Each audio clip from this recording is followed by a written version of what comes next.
Hey guys, let's get more news about Dallas, but first, don't forget to subscribe and leave your like. 3 players the Cowboys will regret leaving off the 53-man roster. Tuesday marked the deadline for NFL teams to finalize their 53-man roster. While there is still more than a week until the regular season begins, the Dallas Cowboys will be adjusting their rosters all day, every day until kickoff. Several veteran players will be shown the door, opening the opportunity for a team to find the help they need. The Cowboys' 53-man roster is set, and while there were not a ton of surprises, a few names left off the initial roster stood out like a sore thumb. While Dallas can sign released players to the practice squad if they clear waivers, as of now the players left off the roster are allowed to seek employment elsewhere. These 3 players in particular had a good chance of making it, but were ultimately left off the roster. The Cowboys might regret letting these 3 walk out the door before the Week 1 opener against the Browns. The Cowboys were looking for help at defensive tackle in the draft after Jonathan Hankins signed with the Seahawks. Motsy Smith seems poised to take a leap, but clearly help was still needed. They spent their 7th-round pick on Justin Rogers out of Auburn. While late-round picks getting waived is not unheard of, it was surprising that Dallas already pulled the plug on Rogers after he barely played in preseason. Rogers' release is likely due to the arrivals of Jordan Phillips and Linval Joseph. Joseph is expected to play the 3 tech behind Osa Odigizua, while Joseph is expected to play the 1 tech at nose tackle behind Smith. This feels like a missed opportunity for Dallas to develop a late-round pick who could develop into a contributor. Both Phillips and Joseph are on 1-year deals. Based on the Cowboys' recent track record, both players will be gone by next season. It is understandable why Jerry Jones wanted to bring in the 2 vets, but now a rookie draft pick could be out the door. It could be considered a wasted draft pick in terms of Dallas just not giving the player a chance. While Rogers could end up on the practice squad, the Cowboys could regret leaving him off the roster if Rogers or Joseph suffer an injury. Phillips and Joseph are in their 30s, and who is to say they will both be healthy or even pan out? If they had kept Rogers, they would have more depth and a better backup plan. The Cowboys need all the cornerback depth they can get right now with All-Pro Darren Bland sidelined for 6 to 8 weeks due to foot surgery. While Trayvon Diggs is back from a torn ACL, it is fair to question if he'll be the same player in his first year post-surgery. With those factors, it was surprising to see Eric Scott left off the roster. A 6th-round pick last year, Scott garnered praise in training camp but wound up not being active for a single game as a rookie. He endured a rough start to 2024 preseason, struggling to cover the Rams' shifty receivers before later getting flagged for unnecessary roughness on a late hit. However, Scott bounced back with an interception at the end of the first half. His stock might have gone up some after that game, but he unfortunately was a bystander in the final 2 exhibitions, recording just 3 tackles. After Bland's injury, many felt that Scott would be the next guy in line to fill in as the 3rd or 4th outside corner. Now, the Cowboys are left with rookie Kalen Carson, Andrew Booth and Israel Mukuamu behind Diggs. While Scott could clear waivers and remain on the practice squad, letting a promising young cornerback off the roster might not be a good idea for a team that is short one of the best defensive backs in the game.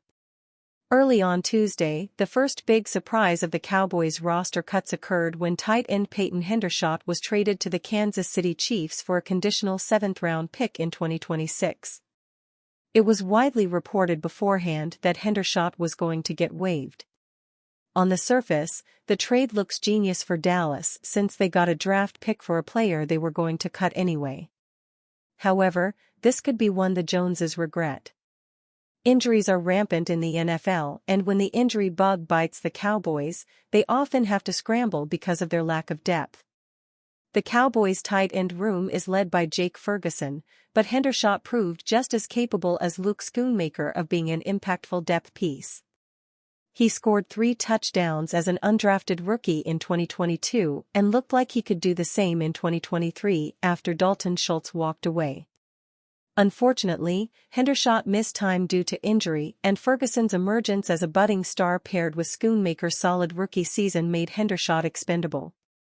What is more surprising is that Dallas kept John Stevens Jr. and Brevin Spanford on the roster over Hendershot. Neither Stevens nor Spanford had a standout moment in the preseason, while Hendershot is a 2-year veteran who knows this offense. If either Ferguson or Schoonmaker get hurt, the backup plans look bleak. Letting Hendershot go may be a decision Jerry regrets by the latter part of the season when the Cowboys need to be playing their best. Cowboys repeat foolish mistake with dumb Dalvin Cook signing. The Dallas Cowboys under Jerry Jones have often been criticized for eyeing flashy star names over players who could be more productive.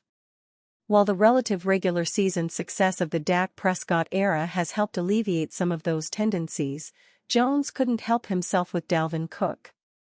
Just a few months after bringing back Ezekiel Elliott, despite the fact it is clear he has lost a step or two, the Cowboys decided to bring in another veteran running back to their committee.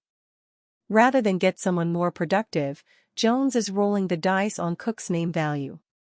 Cook will originally report to the Cowboys' practice squad in order to ramp up to game speed before getting promoted to the active roster. These kinds of signings are everything the Cowboys should not be doing, especially in such a pivotal 2024 season.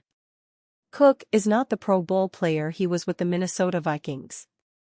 He is slower, much less effective between the tackles, and non-existent as a blocker. The Cowboys will soon be introduced to just how quickly Cook's play has declined since his Pro Bowl days with the horn on the side of his helmet. Cook mustered just 214 rushing yards with the New York Jets last season, who instantly realized Cook had lost a step. After one thoroughly average game with the Ravens, Baltimore decided not to retain him despite their need for a quality backup behind Derrick Henry. Cook's decline is much sharper and much more concerning than Elliott's recent poor run of form. Elliott may not be as fast as he was, but he is still a great blocker, worthwhile pass catcher, and bulldozer between the tackles. Cook's entire game was speed, and losing that speed leaves him without his biggest weapon. The Cowboys have messed up their running back room from the start this offseason, choosing to rely on a collection of youngsters and aging veterans who lack any star power or consistency.